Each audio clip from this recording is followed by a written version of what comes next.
이번에는 말로 상처를 주는 남편과 계속 살 자신이 없어요 라고 말씀하신 분이 계시거든요. 이분도 큰일이다. 저희 남편은 결혼 전에 참 다정다감했는데 신혼 때부터 툭툭 내뱉고 무시하는 말 때문에 싸움이 많았어요. 남편은 가족들에게만 그러지 밖에서는 안 그래요. 어제 같이 거실에 누워서 영화를 보다가 전화가 와서 제가 일어나는데 그 바람에 이불을 확 덮었어요. 남편 얼굴을 이불로. 그랬더니 남편이 아이씨 그러면서 막 짜증 반 욕 반으로 화를 내는 거예요. 그래서 제가 모르고 그랬는데 욕할 필요까지 없지 않냐. 그러니까 모르고 했으면 너 사람 죽이고도 뭐라고 모른다고 할래? 뭐 이러면서 화를 내는 거예요. 그래서 어제는 마지막 날이라 안 받아치고 참았어요. 근데 오늘 1월 1일이라서 아침에 일어나서 떡국을 끓여서 먹자마자 돌 있다고 도대체 뭘로 왔냐고 하면서 정초부터 돌 씻게 한다고 막 화를 내는 거예요. 저도 참다가 그럼 먹지 마라. 떡국 끓여준 나한테 그게 할 말이냐 그랬더니 숟가락을 던지고 안 먹는다고 씻고 나가버렸어요.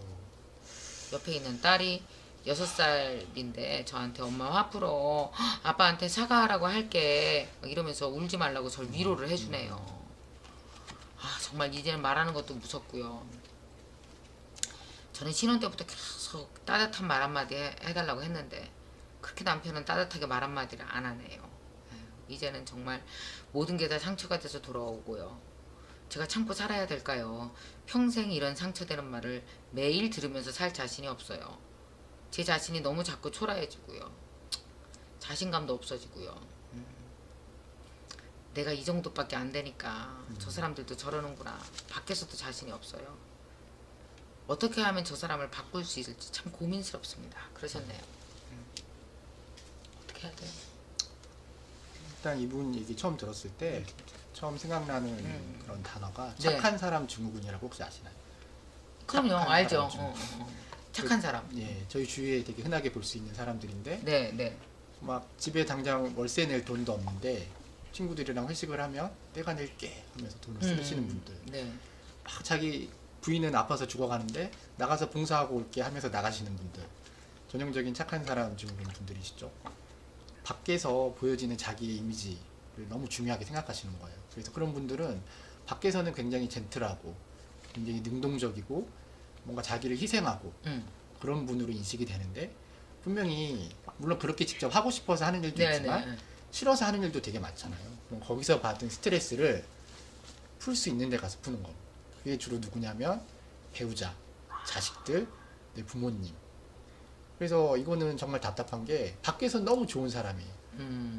이 사람이 얼마나 험한 사람인지는 가족들만 아는 거. 그래, 그런 사람들이 있어. 근데 이게 뭐라고 할 수도 없는 게 지금 같은 시대에 나가서 남자가 그렇게 굴지 않으면 착한 사람처럼 굴지 않으면 어떻게 될지 모르잖아요. 남이 안 한다 그러는 거 해야 되고 남이 인상 찌푸릴 때 한 번이라도 더 웃어야 되고 이런 스트레스를 풀 데가 없는 거예요. 그러니까 아무리 이거를 눌러도 집에 와서 긴장이 풀리면 어떤 식으로든지 새 나가는 거죠. 그러니까 이제 되게 정신과 의사가 한 말 중에 이런 말이 있거든요. 자기한테 치료를 받으러 오는 사람은 병든 사람이 치료를 받으러 오는 게 아니라 그 병든 사람이 상처를 준 사람만 오더라. 이런 얘기가 있습니다. 이 사연도 비슷한 것 같아요.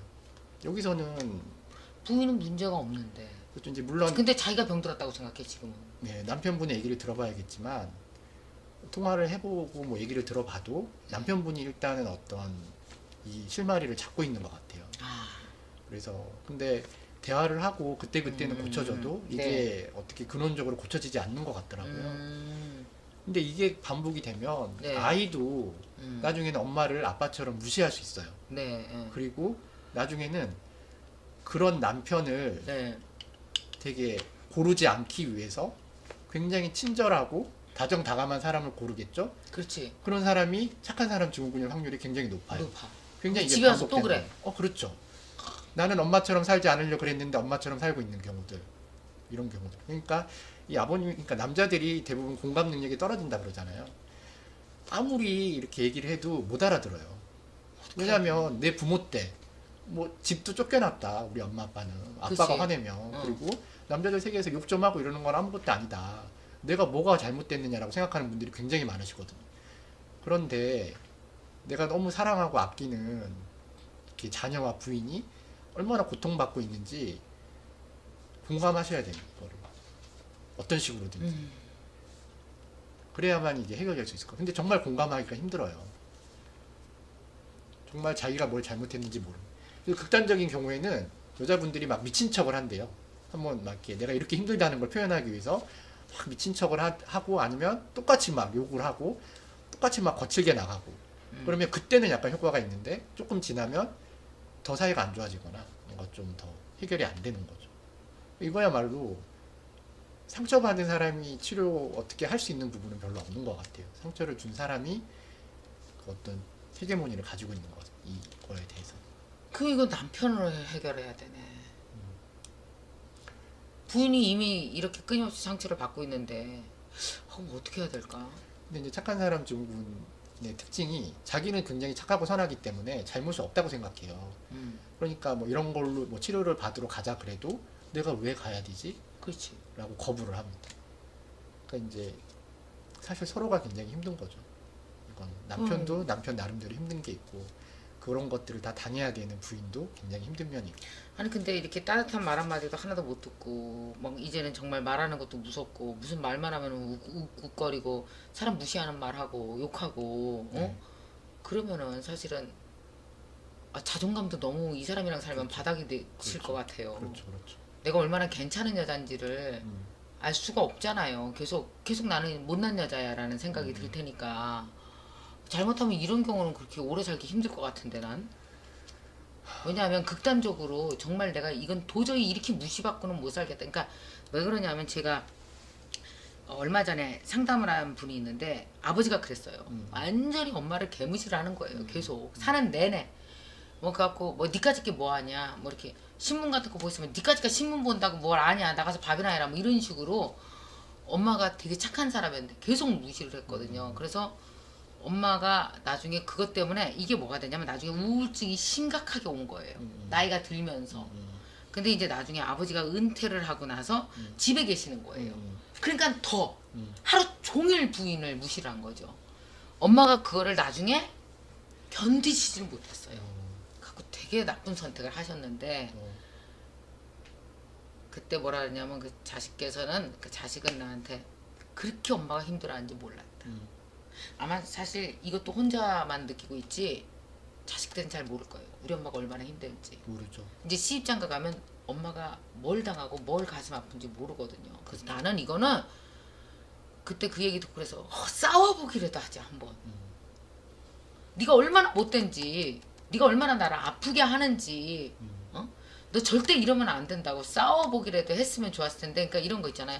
이렇게 밟으면 자꾸 밟히면요 더 밟는 거 아시죠? 왜 사람들. 그래서 밟혔을 때 막 소리를 지르고 너 여기 밟으면 다시 이렇게 할까 어떻게 해서든지 해봐야 되지 않을까? 난 싸웠으면 좋겠어. 안 싸우고 어떻게 계속 당하고 살아? 저도 싸워야 될 것 같다고 생각해요. 뭔가 더 표출을 하고 더 이렇게 자기를 노출시켜야 되는데 제가 생각하기에는 무조건 싸우는 것보다는 이제 그런 거 있잖아요. 회사원이 되게 유능한 회사원일수록 자기 서랍장에 보면 늘 사직서를 쓰고 다니거든요. 왜냐면 그래야 좀 더 대담하게 행동할 수 있으니까. 내가 원하는 걸 할 수 있으니까. 언제라도 그만둘 생각을 하는 거죠. 그러면 사직서 딱 써놓고 되도록. 그리고 이제 철학하시는 분들이나 이렇게 약간 예술가들은 자기 유서를 써놓고 다니는 분들이 되게 많으세요. 그러면 늘 죽음을 옆에 두고 살기 때문에 세상이 굉장히 담대하게 보여요. 이 정도면 해도 괜찮지. 한번 해봐야지. 흔히 얘기하는 요즘에 욜로 라이프라고 아시죠? You only live 네. once. 한 번 사는 거다. 그런 것처럼 뭔가 삶을 좀 더 즐기는 여유를 만들어줘요. 그런 것처럼 대범해야 되겠다. 네, 이분도 싸우되 이혼 서류를 놔두는데 한 10겹 정도 싸가지고 가르쳐 주는 거죠. 나 이렇게 해놨다. 큰일이 있을 때마다 이거 하나씩 벗기겠다. 그리고 하나씩 벗길 때마다 현실적인 준비를 하셔야 돼요. 준비를 하시고 그리고 상대방도 그걸 알게 하는 거죠. 내가 얼마나 힘든지. 일본에서는 사후 이혼이 요즘에 유행이거든요. 사후 무슨요? 이혼. 이런 거를 이게 너무 오래되면 내가 괴롭힘을 당하고 있는지도 모르는 거예요. 그런데 남편이 죽고 나면 너무 뭔가 행복해지는 거예요. 가벼워지고. 그래서 그때 이혼을 합니다. 예, 죽고 나서 이혼을 하는 죽은 거예요. 사람일지라도 내가 네. 너랑은 네, 그때 끊는다. 깨닫는 거죠. 비로소. 그래서 그 뭐 남편과의 가족들과도 정리를 하고 그렇게 되는 거죠. 그러니까 만성이 되기 전에, 만성 질환이 되기 전에 뭔가 강한 용기를 내서 뭔가 어떤 두 분이 이게 같이, 네. 내가 알아요. 이게 뭐냐면 사실은 말로 상처를 주는 사람 있잖아요. 남한테 끊임없이 상처 주는 사람은요, 본인은 병이 안 들어요. 상처를 받는 그럼요. 사람이 그럼요. 완전 병이 들어버려요. 우리 엄마들 중에 그런 사람 되게 많아요. 그래서 지금 이분이 말씀하신 그 말로 상처 주는 남편과 나는 계속 살 자신이 없다. 그러니까 말로 상처를 주는 남자는 그냥 조금 못된 못된 남자로 치고, 지금 벌써 이게 해석을 이상하게 하잖아요. 내가 자신이 없다. 내가 못 견디고 있는 사람으로 안 견뎌야 되는 상황을 견디는 걸 못 견디는 여자로 생각하잖아요. 이미 여기서부터 내가 병 들어가고 있는 거죠. 그렇죠. 그러니까 엄마가 병들면 애들은 큰일 나요. 그러니까 이거는 나는 문제가 없다. 이 남자가 병든 거다. 거기에 대해서 내가 이렇게 상처받고 내가 병 들어가는 걸 나는 용납하지 않겠다. 나는 담대하고 강한 엄마로서 나의 행복과 또 내 권리를 찾겠다라는 생각으로 잘못됐다는 걸 잘못됐다고 분명히 얘기하시고. 그리고 절대 이거를 성격 차이라고 레벨을 낮춰서 생각하시면 안 돼요. 이건 절대 성격 차이가 아니에요. 그래. 한 사람이 한 사람을 괴롭히고 있는 건. 그렇지. 근데 이분도 사연에 성격 차이라고 쓰셨거든요. 성격 차이가 아니죠. 너무 착해. 왜 이렇게 자꾸 남편을 너무나 이해만 하려고 그러니까 아까 그러지? 얘기했듯이 상처받은 분들만 여기 오시니까 병든 분들이 오시는 게 아니라, 그러니까 늘 가슴이 아픈 읽고 있습니다. 그러네. 병든 사람은 남편인데 상처받은 사람이 오히려 더 지금 병이 깊어가는 거네. 그죠? 그렇죠. 자, 여러분 꼭 그냥 아유 너무 안 됐다. 초라해지거나 자신 없어지고 내가 너무 작아지고, 그러니까 얼마나 이 멀쩡한 나이 애도 낳고 30대가 남편이 얼마나 상처를 줬으면은 이렇게 조그매졌을까. 너무 마음이 아프네. 이런 상처는 차라리 나를 때리거나 뭐 남편이 막 바람을 피거나 이러면 이게 뭐 법적으로나 뭐로나 드러내놓고 막 이렇게 욕할 수가 있어요. 근데 이렇게 들리게 안 들리게 보이지 않게 멍 안 들게 때리는 거잖아요. 이거는 그렇지. 정말 누군가 공감하기도 그렇고 굉장히 힘들죠. 굉장히 외로운 건데 이런 건. 아우 나도 보면 살다 보면 결혼에 우리가 결혼이라는 걸 그렇게 좋아서 했지만 참 변수가 많은 것 같아. 그렇죠. 누굴 만나서 사느냐 네. 얼마나 어려운지 모르겠어요. 그죠? 자, 그 다음에 또 여기 채팅창을 한번 보시면은요 뭐가 쓰여져 있을까. 제가 이제 안경을 썼다 벗었다 네. 잘 안 보여서 어디 보세요. 한번 부딪혀 봐야 된다. 다 그러셨네요. 잔물 발전하면 학습된 무력감이 될 가능성이 높다. 그렇죠, 그렇죠. 그죠? 네네. 싸워서 남편을 바꿨다는 분이 있어요. 바꾸셨네. 아싸 바꿨대. 네. 그렇구나. 네. 아 대담하시라고. 그리고 서로가 좋아졌대요. 싸워서. 누구야? 선희 씨? 좀 상담 좀 해줘요. 둘이 만나라. 이선희 씨랑. 참 그렇구나. 그러네요. 아이고 우리 아빠도 착한 사람 증후군 있어요. 그러셨냐. 예. 그래요. 너무 스스로 막 상처받고 병들지 말았으면 좋겠어요. 지금 네네. 진짜 진짜 힘든 사람은 여자예요. 지금 현재. 아유 좋아요. 자, 그 다음 사연으로 가볼까요 우리? 남편과 사고로 사별한 지 2년이 지나갑니다. 8살, 6살 남매를 키우고 있는데 요즘 갑자기 외로움과 허전함을 느낍니다. 애인은 아니지만 친구 같은 남자친구가 있으면 좋겠다는 생각이 들어요. 그런데 아이들이 어린 상황에서 남자친구가 있는 게 괜찮은가요? 아빠가 아닌 남자친구를 아이들이 이해해줄지, 생기지도 않은 남자친구 생각하는 것마저 죄의식이 듭니다. 제 마음 어떻게 토닥토닥 해줘야 할까요? 이거 우리가 토닥토닥 해준다고 되나? 웬 남자가 토닥토닥 해주는 게 제일 낫지 않을까? 너무 착하신 분이시죠. 지금 같은 시대에 아직 남자친구가 있는 것도 아니고 사귀는 것 자체가 이게 문제가 되지 않을까요? 라고 하는. 아니 그 지금 생각하는 것마저 죄의식이 느껴진다고. 네네. 아이고 착해라. 세상에. 얘 남편과 사고로 사별한 지가 이제 벌써 2년이 지나가는데 둘이서 근데 뭐 해서 돈 벌어서 아이들 키우고 있나? 아이고 애쓴다. 세상에 고생하네. 8살 6살 얼마나 외로워요. 그죠? 그리고 또 누군가 이렇게 뭐야 이렇게 월요일부터 금요일까지 애들 키우고 돈 벌고 막 이러고 나면 토요일 날은 그래도 이렇게 잘했다 고생했다 이렇게 어깨 이렇게 토닥거리면서 맥주 한잔 할 수 있는 남자친구라도 있고 그러면 얼마나 또 힘이 나고 그지? 그러겠어요. 네. 근데 이런 왜 엄마들이 순수한 거에 대해서 엄마로서 아이들에게 순수해야 된다. 지금 이렇게 남편이 사별하고 없지만 나는 엄마로서 너희에게 완벽히 순수한 엄마로서만 온전히 존재해야 된다. 엄마 안에 여자가 들어오면 안 된다. 라는 생각하는 엄마 진짜 많거든요. 네. 그래서 뭐 이혼 후에도 뭐 이렇게 그냥 정말 왜 그러면서 스스로를 또 되게 가엾게 생각해. 지금 이 사람은 되게 가엾은 거거든. 자기가 가엾고 불쌍한 거거든. 나는 니네 엄마이기도 하지만 또 하나의 여자야. 나도 누가 토닥토닥 했으면 좋겠어. 근데 솔직히 8살 6살한테 말은 할 수가 없고. 근데 가만히 생각해보니 내가 너무 가엾고. 어떻게 해야 돼요? 본인이 가엾으면. 아이들이 엄마가 순수한 것을 물론 좋아하기도 하지만 정말 아이들이 원하는 건 엄마가 행복한 거죠. 그러니까 이제 이분이 걱정하시는 게 내가 남자친구를 사귀면 아이들에게 어떤 피해가 가지 않을까 이렇게 생각하시는데 아이들이 정말 걱정하는 건 엄마의 사랑이 온전히 자기들에게 오고 있잖아요. 이 사랑이 우리가 아닌 그 낯선 사람에게 가지 않을까라는 부분이거든요. 이 부분을 아이들과 터놓고 얘기하시면 될 것 같아요. 그래서 새로운 남자친구가 와도 내가 너희들에게 똑같은 사랑을 해주겠다. 그리고 새로운 사람이 오는 건 우리 모두를 더 행복하게 해주는 일일 수 있다는 걸 얘기해주면 왜 내가 사랑하는 엄마가 행복해지는 걸 싫어하겠어요, 애들이. 그런 사랑을 받지 못할까 봐에 대한 두려움이니까 그런 부분은 대화로 그리고 실제 행동으로 보여줄 수 있어요. 그러니까 용기를 내서 저는 좋은 남자친구를 꼭 사귀셨으면 좋겠어요. 좋은 남자가 있어야 되는데 또 좋은 남자도 아니고 또 아우 또 정신 사납고 막 그죠? 스트레스 왕창 받고 그렇죠. 지금 아이를 걱정할 게 아니라 어떻게 좋은 남자를 고를까를 걱정하셔야 됩니다. 일단 좋은 남자가 별로 없어. 그게 문제야. 그지? 좋은 남자가 별로 없고 또 이렇게 애가 둘이나 있으니까 좋은 남자가 올 수가 또 되게 힘들지. 아유, 그게 참 걱정인데 근데 어떠냐면 짝이 다 있더라고. 짝이 다 있더라고. 그래서 이렇게 또 있다 보면 좋은 남자도 생기고 그러거든요. 그래서 크게 너무 걱정하시지 말고 일단 나는 지금 생기지도 않은 남자친구 얘기했는데 남자가 있었으면 좋겠다. 누가 나도 좀 이렇게 투닥투닥 해주면 좋겠다. 나 힘든 거 누가 알아줬으면 좋겠다.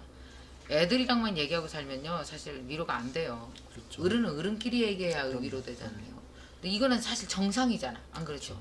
전혀 죄책감 안 가져도 되는 거잖아. 그러니까 아이들이 나를 여자로 만들어주진 않잖아요. 근데 이분도 이제 30살 후반이고 얼마나 아름다운 나이예요. 그냥 여자로 인정받고 사셔야죠. 사랑하는 그렇지. 사람을 만나서. 만나서 네. 그지.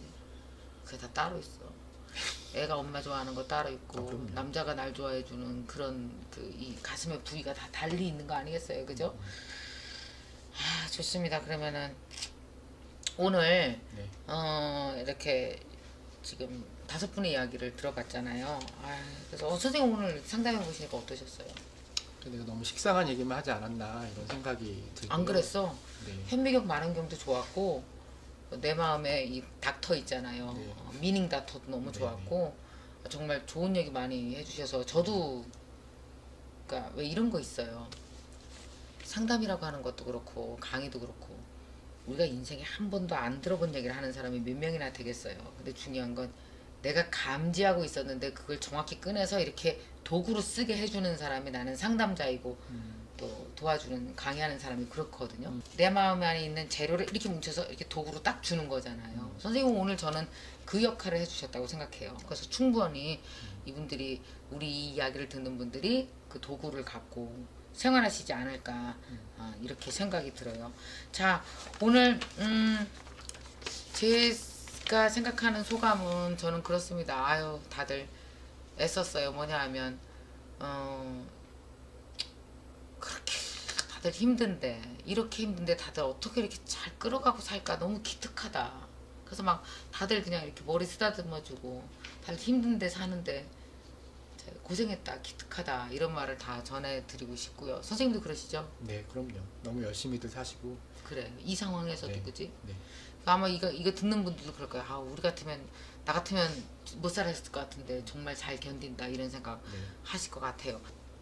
오늘이 며칠이에요? 이제 오늘이 1월 6일이잖아요. 네. 그죠? 그리고 저는 이제 드디어 1월 7일 이제 내일 저는 갑니다. 남들은 뭐 그거 모르겠어요. 정말 쉽지 않은 일을 하는 거죠, 제가. 그럼요. 그죠? 나이가 지금 54인데 그리고 사실 생계부양자잖아요, 내가. 그렇죠. 아, 내가요 이렇게 매달 이렇게 돈 뿌려주는 사람이 내 대충세반한테 한 17명 돼요. 네네. 엄청 많아요. 네. 그러니까 나 하나가 잠시 멈추고 이래서 그들을 멈추게 할 수 없기 때문에 그분들 다 돌아가게 하기 위해서 사실은요 내가 이제 한 1년 전부터 준비하고 적금 들었어요. 돈 따로 모았어요. 아. 내가 없는 이 자리를 2달을 메꿔야 되는 돈이 필요했던 거예요. 그래서 흔히 요즘에 제가 간다 그러면 사람들이 다 너무 좋겠대요. 훌쩍 떠난다고 그러거든요. 훌쩍 아니고 되게 힘들게 떠나는 거예요. 그래서 제가 생각한 게 아, 훌쩍 떠나는 건 없다. 우리 보기에 그럴 뿐이지 그 사람들 참 힘든 게 기획하고 힘들게 가는 것이구나 이런 생각이 들더라고요. 그래서 아, 여러분요 저는 앞으로 그러면 여러분을 약한 생방송으로는 2달 정도 못 보지만 제가 이제 김미경 TV에 이렇게 선생님이랑 얘기한 거, 뭐 또 저가 강의한 거 이런 것들을 많이 찍어놨어요. 그래서 여러분 매일매일 좋은 이야기 우리가 함께 나눌 수 있도록 김미경 TV에서 계속 좋은 영상들이 많이 매일 업그레이드 돼서 올라갈 겁니다. 그리고 저는 이제 이태리 가면 패션스쿨 공부하러 가는 거거든요. 이제 또 제가 설립한 비영리 패션 브랜드도 잘 하고 싶고 또 제 꿈이면서 제가 하고 싶은 거이기도 하고요. 그래서 이제 가서 공부할 텐데 열심히 공부할 거예요. 막 패션 드로잉도 열심히 하고 막 발표하라 그러면 저요 그러고 막 발표하고 젊은 사람들 많이 있겠지만 그렇게 하고 주말에는 또 근처 여행도 다니면서 맛있는 거 있으면 보여드리고 좋은 데 있으면 사진 찍어서 보여드리고 제 소식 이태리에서 어떻게 지내는지 소식도 좀 전해드리고 그렇게 하겠습니다. 여러분 이제 건강하시고요. 저도 건강하게 잘 다녀오도록 하겠습니다. 자, 지금까지 여자 인생 연구소의 김미경이었고요. 또 신규일이었습니다. 네, 다음에 또 봐요. 고맙습니다. 네.